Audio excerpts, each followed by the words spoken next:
I could get very worked up over a president saying that a nation is not defined by its borders. In fact, to me, it's seditious. To me, he should be impeached, frankly.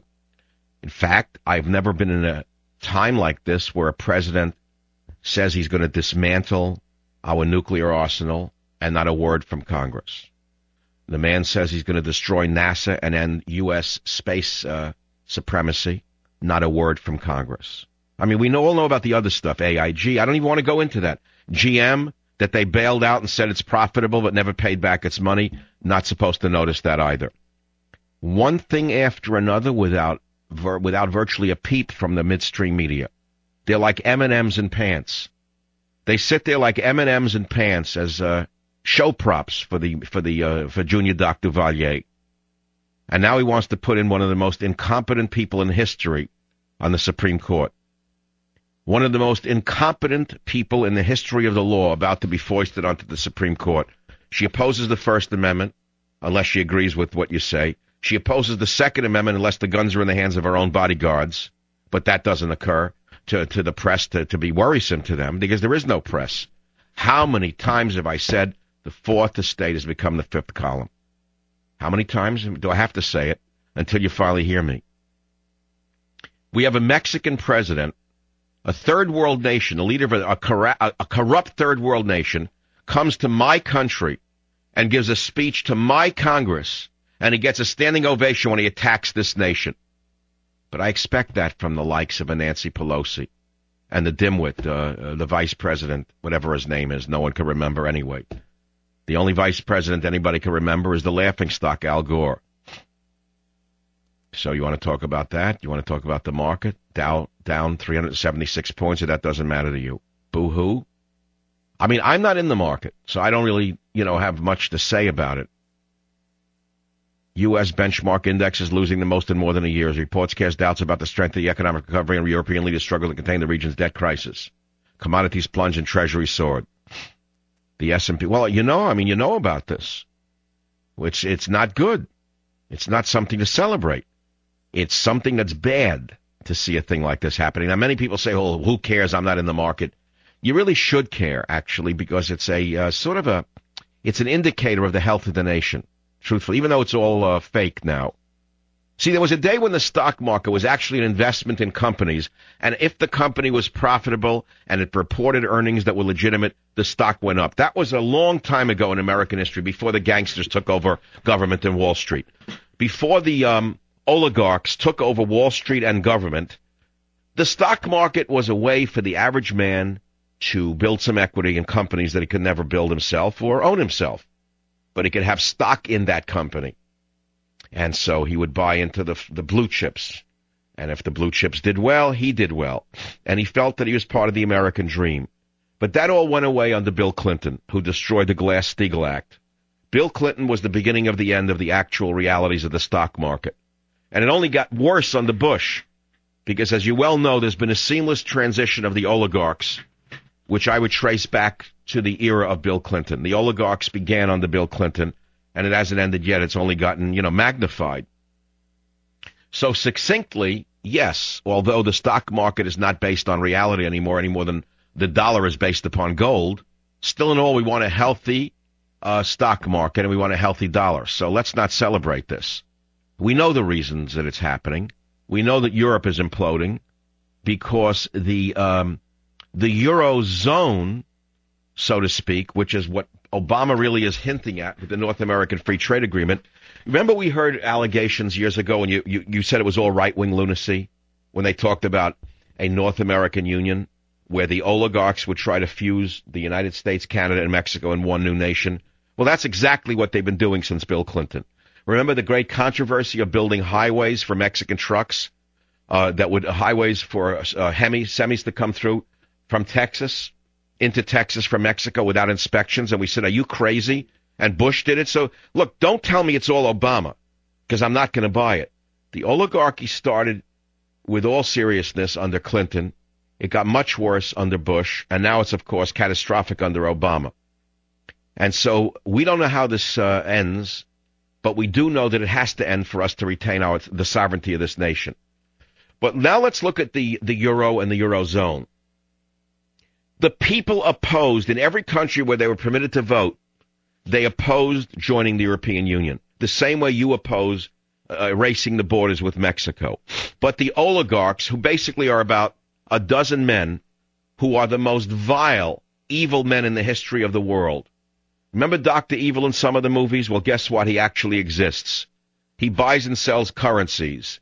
He buys and sells currencies and busts nations overnight. He breaks them over his knee.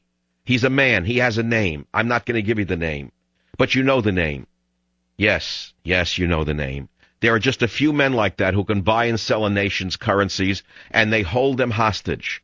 In a sane time, they would be arrested and sent to Devil's Island. In a sane time, their assets would have been seized, and they would have been sent out of the nation that let them in, because this man was an immigrant to this country. This particular man was a refugee to this country, but this man paid us back by breaking the country over his knee and foisting upon us the most horrendous president imaginable. Yes, this man has a name, and he is the arch enemy of all of your freedoms. But this man has a design, which is a one-world government run by a few oligarchs. No borders, no nationality, no national anthems, no flags. In fact, I don't know if there would be a language permitted, a language differential in the long run. You know, there was a talk years ago. Remember, 60 years ago, there was a hope from the UN that there'd be an international language known as Esperanto. Remember, I grew up under the aura of the concept of a world government. I was a young boy when this was talked about, Esperanto. We'd all give up our language and we'd learn a world language called Esperanto. But you don't hear about Esperanto anymore. Today, Esperanto is something different. Today, Esperanto has become currency manipulation. So to get back to the Eurozone, the Europeans are now calling it the Euro transfer zone because the Germans are being asked to transfer their thrifty savings into the hands of the degenerate losers in lazy nations such as Spain, Portugal, and Greece, nations where the people don't want to work, by and large lazy bums. The Mediterranean laziness has come back to haunt the hard-working German. The hard-working, thrifty German who saved is being sacked, being punished for saving, and they want to now take their money and transfer it to the bum nations such as Greece and Spain and Portugal, the lazy nations, the sleepy nations, the Mediterranean sleepy drunks who want the money from the hard-working, thrifty Germans. So the people are calling it the Euro transfer zone, and that's why there's such trouble in the world currencies right now, because here in America, the oligarchs are afraid that this could pull down the United States economy even further, and that we are into bailing out the bums in Europe, the lazy bums in Greece in particular right now, and Spain. I think it's to the tune of, 17% of the bailout will be you again. You, the schmuck. You, the schmendrick, will pay for it again. You will have to pay for it again through Goldman Sachs, Citibank, and the 5 or 6 oligarchs who laugh over fine wine on yachts in the Caribbean while you toil and slave and worry about your grandchildren. They have no such worries, because these are men without a country. These are men without a nation. These are internationalists. These are the very internationalists who we've been warned about for well over a number of decades now, only they're running the world. It's no longer a threat. It's a reality. Now we could also talk about North Korea. Several years ago, North Korea was not a threat to the world. Several years ago, the North Koreans were trying to launch missiles, and with a little help from their Democrat friends, they got the technology to launch missiles. At that time, George Bush was advised by his hawks to send a few naval assets into the area and to destroy the launching pads, the launching platforms of North Korea before they were able to launch a nuclear weapon. George Bush did not do so. As a result, we now have a first-class terrorist nation. And, of course, the Democratic Republic of Korea, the South Korea, had one of their warships sunk by a North Korean torpedo, which they put on display, by the way. And again, Hillary Clinton did nothing. Barack Obama did nothing. And so we're in very, very dangerous times right now. The world is a tinderbox all over again. You have a repeat of history. You have an economic crisis in the world. You have despotic nations attacking or threatening to attack their neighbors.